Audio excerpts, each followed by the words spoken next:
पत्थर गिरने के बाद यदि चातक रटनी छोड़ दे तो फिर उसका प्रेम कहां रहा?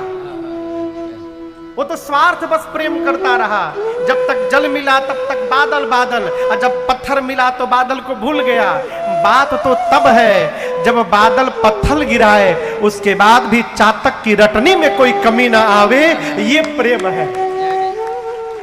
सोना जब आग में तपता है तो उसमें चमक आती है, उसी प्रकार प्रेम जब इस प्रकार के लांछन में तपता है तो प्रेम में चमक आती है।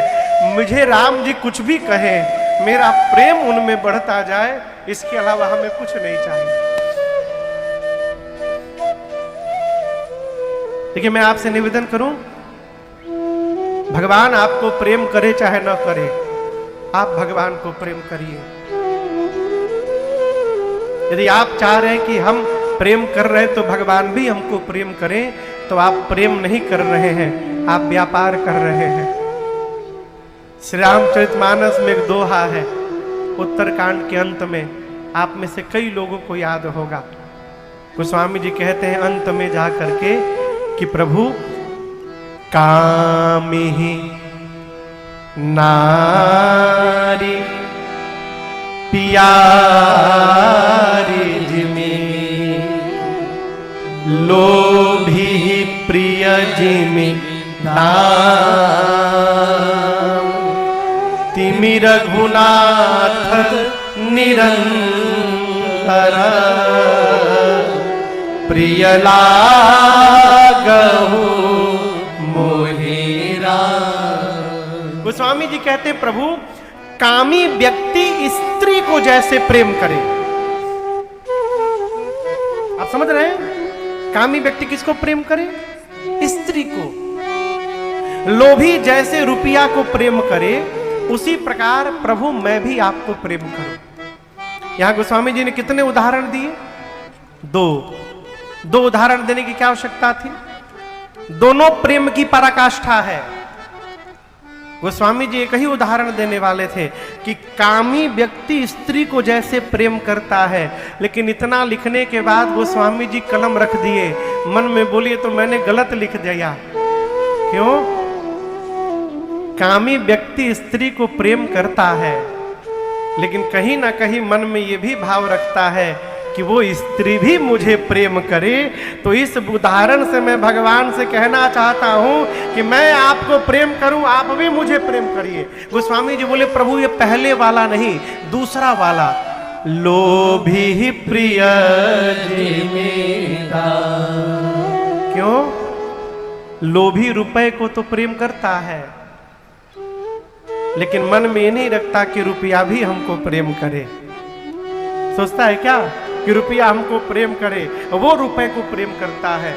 उसी प्रकार गोस्वामी जी कहते हैं प्रभु मैं आपको प्रेम करता रहूं, आप मुझे प्रेम करे चाहे न करे, ये आपकी समस्या प्रभु आप जाने। ये प्रेम है। भगवान को प्रेम करिए। प्रेम कैसे होगा? भगवान को याद करिए। लोग कहते हैं भगवान नहीं आते हैं। अरे भगवान आए चाहे न आए, भगवान की याद तो आ ही सकती है ना, है? आना उनके हाथ में है, उनको याद करना अपने हाथ में है। उनके हाथ वाली उनको छोड़िए, अपने हाथ में जो है उसको करते रहिए। जब हम याद करते रहेंगे तो एक न एक दिन भगवान आएंगे भी हमारे सन्मुख। याद करिए। भरत जी की बात सुनकर त्रिवेणी जी में से शब्द निकला। त्रिवेणी जी बोल पड़ी, क्या? भरत बचन सुने माझ त्रिवेणी, भरत बचन सुने माझ त्रिवेणी, भय मृत्यु बानी सुमंगल देनी, भय मृत्यु बानी सुमंगल देनी। तात भरत तुम सब विधि साधो, तात भरत तुम सब विधि साधो, राम चरण अनुराग अगाधो, राम चरण अनुराग अगाधो। बादी गलानी करहु मन माही, बादी गलानी करहु मन माही, बादी गलानी करहु मन माही, बादी गलानी करहु मन माही। तुम सम राम तुम प्रिय नारी, तुम सम राम ओ प्रिय नारी, तुम सम राम ही को प्रिय नारी। गोस्वामी जी कहते हैं कि भरत बचन सुनी माझ त्रिवेणी, भरत जी की बात सुनकर त्रिवेणी जी के माझ से आवाज निकली। माझ मने, माझ मने पता है? माझ मने, माझ कहते हैं बीच को। किसको कहते हैं? बीच को। त्रिवेणी जी के बीच से आवाज निकली। तो त्रिवेणी जी के बीच में कौन है? हाँ? सरस्वती मैया।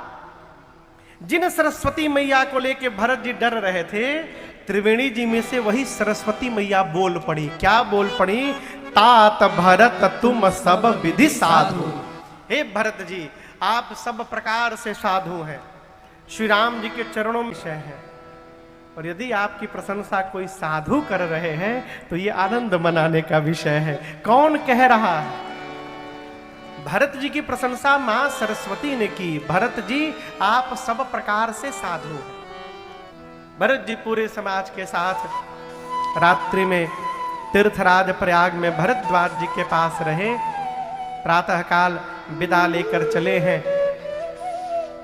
आपको बताऊं, भरत जी चल रहे हैं ना, तो निरंतर राम राम राम राम जप चल रहा है।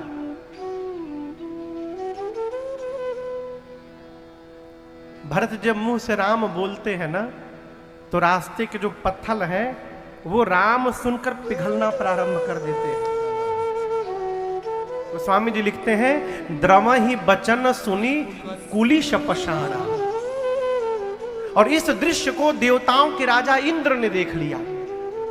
इंद्र सोचने लगे, भरत जी मुख से राम कह रहे हैं और रास्ते के पत्थर पिघल जा रहे हैं। यदि रास्ते के पत्थर पिघल जा रहे हैं तो राम जी को पिघलने में कितना समय लगेगा? और कहीं भरत जी की बात सुनकर राम जी पिघल के वापस अयोध्या लौट गए तो रावण से मेरी कुर्सी कौन दिलाएगा? देखिए, स्वार्थी आदमी, स्वार्थी व्यक्ति, उसको किसी के सुख दुख से कोई लेना देना नहीं। उसको केवल अपने स्वार्थ से मतलब है। बतिया बुझाता? स्वार्थी को कोई लेना देना नहीं, कौन बैठा है कौन नहीं बैठा है, उसको केवल अपना सुख चाहिए, अपना अपना काम बने, सीताराम। इंद्र ने देवगुरु बृहस्पति से कहा डर के, गुरुदेव आप ऐसा कुछ करिए कि राम जी और भरत जी का भेंट न होने पावे। सोचिए कितना कैसा सोच है इंद्र का। बोले गुरुजी, राम जी भरत जी मिलने न पाए। देवगुरु ने बृहस्पति ने कहा, गुरुदेव ने, इंद्र 1000 नेत्र होने के बाद भी अंधे बने हुए हो। एक सूत्र याद रखना जीवन में, मायापति सेवक सन माया। मायापति कौन? राम जी। राम जी के सेवक के साथ मायापति सेवक सन माया। भगवान के भक्त के साथ यदि तुमने माया की इंद्र, तो याद रखिएगा वो माया भक्त पर नहीं जाएगी, उलटी पर सुर करई तब परई सुरराया। उलटी परई सुरराया, उतने बोलना था। करई तो हम बोल चुके थे पहले। मायापति भगवान के भक्त के साथ यदि आपने माया की तो माया पलट के आपके ऊपर चढ़ जाएगी। इस चौपाई का प्रमाण हम लोगों ने देखा है अपने जीवन में, हम सभी लोगों ने। हम लोग एक बार 2013 या 14 में लखनऊ में कथा गाने गए। बिस्वा एक जगह है सीतापुर के पास। तो कथा के बाद एक दिन एक कवि जी आए कमरे में मेरे से मिलने, हमको 1.5 घंटा कविता सुनाए। लेकिन आपको बताऊं, जैसे कमरे में आए, मेरे सरकार विराजमान थे स्थान पर, तो सरकार को देख के बोल रहे महाराज बहुत सुंदर फोटो रखे हैं आप। हमने कहा कवि जी वो फोटो नहीं है, वो मेरे भगवान है। और इस भ्रम में न रहिएगा, वो सब देखते हैं, सब सुनते हैं, सब समझते हैं। ये बात हुई। उसके बाद वो हमको 1.5 घंटा कविता सुनाए। बोले सब मेरी रचना है, अद्भुत अद्भुत अच्छी अच्छी कविता सुनाए। अजय बाबू उस दिन जब वो चले गए तो मुझे रात को नींद ना आवे आओ, न जाने क्यों। मैं 12:30-1 बजे तक जगा रह गया भैया, इस करवट उस करवट। मैं परेशान, नींद क्यों नहीं आ रही है। तो फिर सोचा चलो कुछ पढ़ा जाए। तो एक भारत के साधक हुए प्रातः स्मरणीय पूज्य श्री गीतानंद जी महाराज, उनको भगत जगत भिक्षु जी कहता है। तो उनकी एक इतनी मोटी किताब है मेरे पास, भिक्षु ज्ञान गीतांजलि, 1984 में प्रकाशित हुई किताब, भजनों की किताब है, इतनी मोटी किताब है। 5 दिन से उसको मैं छुआ नहीं था। उस दिन नींद नहीं आ रही थी तो मन में हुआ कुछ पढ़ा जाए, तो सामने वही दिखा, उसी को उठा लिया मैं। और रैंडम बीच में हाथ रख के मैंने जैसे खोला, इतनी मोटी किताब, और जो पृष्ठ खुला और उस पर जो भिक्षु जी ने भजन लिखा था, उस भजन को कवि जी सुना करके हमको गए थे। भिक्षु जी का नाम हटा करके उसमें अपना नाम लगा दिए थे और कहे थे कि मैंने लिखा है। अब वो जब मैं पढ़ा तो मेरा एक कपार लगा फट जाएगा। मुझे हंसी भी आवे कि मैंने कहा था कि भगवान है, ये सब सुनते हैं, और उन्हीं के सामने उनके बच्चे की रचना चुरा के वो हमको सुना के चले गए। ठाकुर जी ने दिखाया, देख झूठ बोल कर गया था, उसकी रचना नहीं है। अब हम लोग मनावे कि अगले दिन वो आए ना, लेकिन कहां माने, अगले दिन फिर पहुंच गए वो कविता सुनाने। ये सब लोग बैठे थे, सबको पता था कि आज उनकी क्लास लगने वाली है। सब लोग आके बैठे थे, तो उनको चाय वो पिलाया गया। फिर मैंने कहा वो भजन सुनाइए, ममता जगाने की कोशिश न करना, कब्जा जमाने की कोशिश न करना। तो वो शुरू हो गए, लगे सुनाने। अब मैं वो भजन खोल करके, अब पुस्तक मोड़ करके किताब बेड पे रख लिया। जब वो सुना दिए तो मैंने पूछा बहुत सुंदर लिखा आपने, कब लिखा है इसको आपने? बोले 2 महीना पहले महाराज। ओहो, हमने पूछा प्रिंट नहीं करवाया कहीं? तो बोले महाराज सोच रहा हूं 150-200 भजन हो जाए फिर छपवाऊंगा। फिर मैंने कहा बताइए, आप इतना मेहनत से भजन लिखते हैं और आपका भजन आपके जन्म के पहले ही भिक्षु जी चुरा कर छपवा दिए हैं। बोले क्या बोले? हमने बोले नहीं, दिखा रहे हैं। अब जैसे उनको हम पुस्तक दिए, मजे की बात, भजन था इस पृष्ठ पर, अब वो इस पृष्ठ को पढ़ रहे थे। कहाँ है कहाँ है? तो जो उत्तमानंद जी बैठे हैं, ये उनकी उंगली पकड़ के उठाए, बोले ये नहीं, ये पढ़िए, इसमें क्या लिखा है। अब तो पढ़ने लगे और ठंड का समय, शिवरात्रि में कथा थी, उनको पसीना निकलने लगा। फिर मैंने कहा कवि जी, फिर वो मुझे चौपाई याद आ गई, मायापति सेवक सन माया करई तो उलटी परई सुरराया। मैंने कहा आपको मना किया था कि मेरे भगवान है, फोटो न समझिएगा। आपने इन्हीं के सामने इनके भक्त की रचना चुरा के अपना नाम लगा दिया। आपको पता है कल रात को मेरे ठाकुर जी ने मुझे दिखाया है कि देख झूठ बोल कर गया था वो। कवि जी भागे और आज तक दोबारा नहीं दिखाई पड़े हमको। भगवान के भक्त के साथ माया भूल कर भी ना करिएगा, नहीं तो माया कब उलट जाएगी आपके ऊपर खोपड़ी पर पते नहीं चलेगा। है राम जी चित्रकूट में बैठे हुए हैं। देवगुरु बृहस्पति ने कहा, इंद्र पूरा जगत राम राम जपता है और आपको पता नहीं है, चित्रकूट में बैठकर राम जी दिन रात भरत भरत जप रहे हैं, इसलिए भरत जी जा रहे हैं। गुरुदेव ने कहा, भरत सरिसा को राम सने, भरत सरिसा को राम सने, जग जप राम राम जप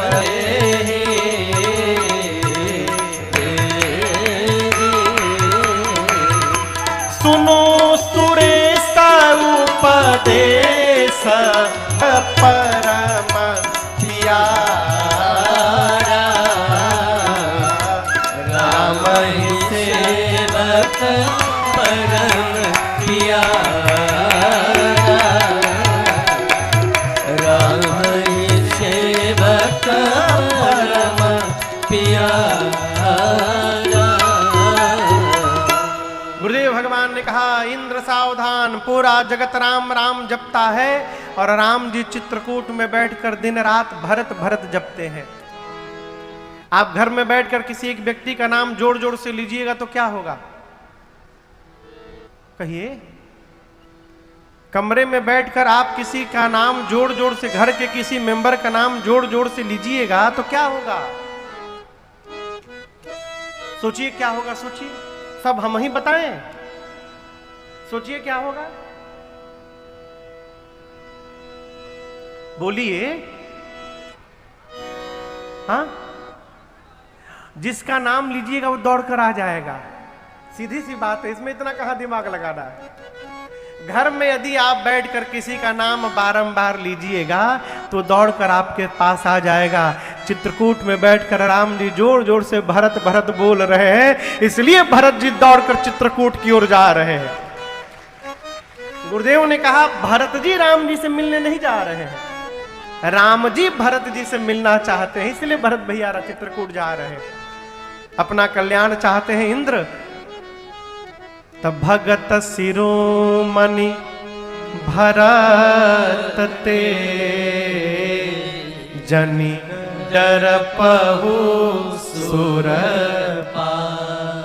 भरत जी भक्त नहीं है, भरत जी भक्त शिरोमणि है, इसलिए उनसे डरिए मत। इंद्र ने मानसिक प्रणाम किया भरत भैया को और पूरे समाज को लेकर भरत भैया मंदाकिनी जी के किनारे पहुंचे हैं चित्रकूट में।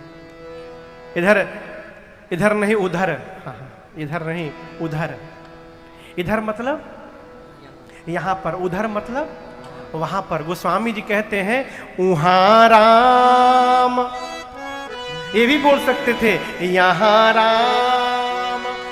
गोस्वामी जी यहां नहीं बोले, बोले उहां। उहां मने वहां पर। चित्रकूट में राम जी जगे तो गोस्वामी जी कहां है? यदि राम जी वहां जगे हैं तो ये बतिया बोलने वाला कहां है? यहां। यहां कहां? भरत जी के पास।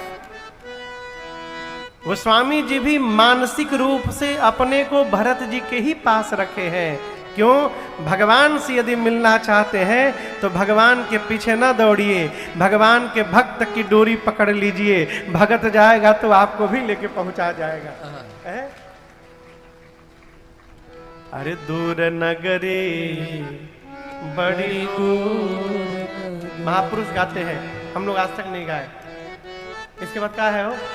अरे कैसे आऊं रे कन्हाई, कैसे आऊं रघुराई, चित्रकूट नगरी बड़ी दूर नगरी। ये महापुरुष लोग आते हैं भागवत जी में। भगवान के भक्त की डोरी पकड़िए, वो जाएंगे तो आपको भी पहुंचा जाएंगे। है?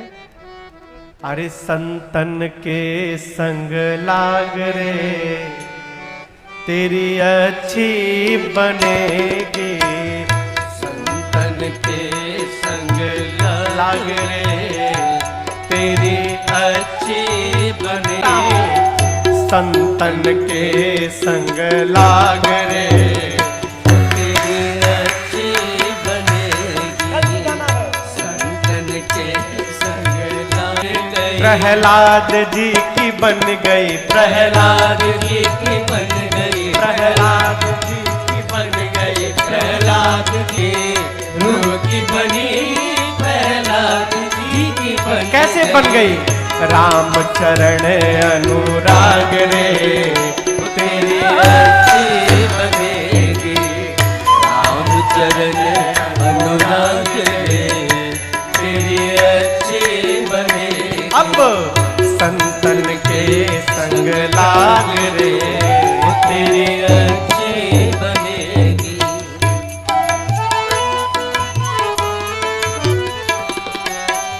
संतन के संग पुण्य कमाए, संतन के संग पुण्य कमाए। संतन के संग पुण्य कमाए। संतन के संग पुण्य कमाए। होय बड़ो तेरो भाग रे, वो तेरी अच्छी बनेगी। होय बड़ो अच्छी बनेगी। संतन के संग लाग रे, तेरी अच्छी बने। हंस करेंगे कागा से हमें हंस करेंगे। कौवा से हमें हंस करेंगे। कौवा से हमें हंस करेंगे। फिर मिट जाएंगे सब दाग रे, तेरे अच्छी बनेगी। मिट जाएंगे में राम सुमिरन में। राम भजन में। राम सुमिरन में। कहत कबीर राम भजन में। कहत कबीर राम भजन में। अब लाग सके तो लाग रे, तेरी अच्छी बनेगी। लाग सके तो लाग रे, तेरी अच्छी बनेगी। संतन के संग लाग रे, वो तेरी अच्छी बनेगी। संतन के संग लाग रे, तेरी अच्छी बन। तेरी अच्छी बन। तेरी अच्छी बनेगी। तो भाग रे, तेरी अच्छी बनेगी। भरत जी के पास गोस्वामी जी अपने आप को रखे हैं मानसिक रूप से, और कहते वहां राम रजनी अवशेषा, जागे सीय सपन अस देखा। वहां चित्रकूट में प्रातः काल जगने के बाद सीता जी ने राम जी से कहा, प्रभु मैंने स्वप्न देखा है भोर बेला में। क्या देखा है?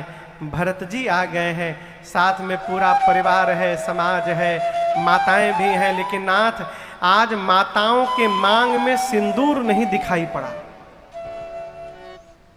राम जी बोले, सीते भोर बेला का स्वप्न कहीं सत्य न निकल जाए। राम जी तुरंत भगवान शंकर की पूजन में बैठ गए लक्ष्मण भैया के साथ। अब पूजन करके राम जी अभी आकर बैठे ही थे मुनियों के पास, तब तक अचानक सन्मानी सुर मुनि वैद बैठे उतर दिशि देखत भय नभ घोर खरब गधूरी भागे विकल प्रभु आश्रम गए तुलसी उठे अवलोकि कारण चाहत प्रसन्न चित्ते सब समाचार की रात खोलन आईते ही अवसर कहे हाँ आईते ही अवसर कहे हाँ आईते ही अवसर कहे। भगवान अभी मुनियों का आदर सम्मान करके बैठे थे, तब तक अचानक उत्तर दिशा के आकाश में खलबली मच गई। पूरा का पूरा आकाश धूल से भर गया, पक्षी चहचहा कर भागने लगे। राम जी आश्चर्यचकित हो गए, क्या हो गया उत्तर दिशा में। तब तक उत्तर दिशा में कुछ कोल भील दौड़ करके राम जी के पास आए। आकर कोल भीलों ने प्रणाम करके राम जी से पूछा, प्रभु क्या आप ही के जैसे कोई भाई है क्या आपके? और राम जी बोले हाँ है ना, मेरे जैसे मेरे एक भाई हैं। कोल भीलों ने कहा क्या उनका नाम भरत है क्या प्रभु? राम बोले हाँ उनका नाम भरत है। क्या हो गया? कोल भील प्रणाम करके बोले प्रभु आपके भरत जी आ गए हैं। गोस्वामी जी कहते हैं राम जी केवल सुने, सुनत सुमंगल मन प्रमोद तन पुलक शरद सरोरुहन तुलसी भरे स्नेह राम जी सुने कि भरत जी आ गए। भगवान के शरीर का एक एक रोम पुलकित हो गया, कंठ अवरुद्ध हो गए, नेत्र से झरझर अश्रु निकलने लगा। राम जी तो पहले प्रसन्न हुए, लेकिन थोड़ी देर बाद राम जी सोच में पड़ गए किस बात को लेकर, क्यों आ गए भरत जी यहाँ पर? कारण कवन भरत आगमन, क्यों आ गए? राम जी मन में सोचते हैं मैंने कहा था भरत जी को राज सत्ता संभालने के लिए, भरत वन में क्यों आ गए? यदि भरत आकर कह दे भैया वापस चलिए अयोध्या, तो मैं भरत का प्रेम बचाऊंगा कि पिताजी का वचन बचाऊंगा, मैं करूंगा क्या? अब राम जी द्वंद्व में पड़े और थोड़ी देर बाद भगवान नेत्र बंद करके भरत जी के स्वभाव का चिंतन किए। और आपसे कहूं जैसे स्वभाव स्मरण में आया ना, देखिए जिसके साथ बहुत दूर चलना होता है ना, उसके स्वभाव को जानने का प्रयास करिए। एक बार स्वभाव यदि समझ में आ जाए, फिर जीवन भर व्यवहार करने में कठिनाई नहीं होती है। परिवार में विघ्न ही इसलिए होता है कि हम स्वभाव नहीं समझ पाते। राम जी भरत जी के स्वभाव का चिंतन किए बाबूजी, और जैसे भरत भैया का स्वभाव याद आया राम जी को, राम जी प्रसन्न हो गए, प्रभु गदगद हो गए। क्यों? मेरे भरत का स्वभाव है क्या? भरत कहे महु साधु सयान। राम जी कहते हैं मेरे भरत का स्वभाव है कि भरत मेरे कहने में रहते हैं। अर्थात राम जी सोचे जितना मैं कहता हूं मेरे भरत उतना ही जीवन में करते हैं, तो कल भी भरत वही करेंगे जो उनके भैया राम कहेंगे। इसमें कोई चिंता नहीं है, आने दिया जाए मेरे भाई को, मेरे भरत साधु हैं।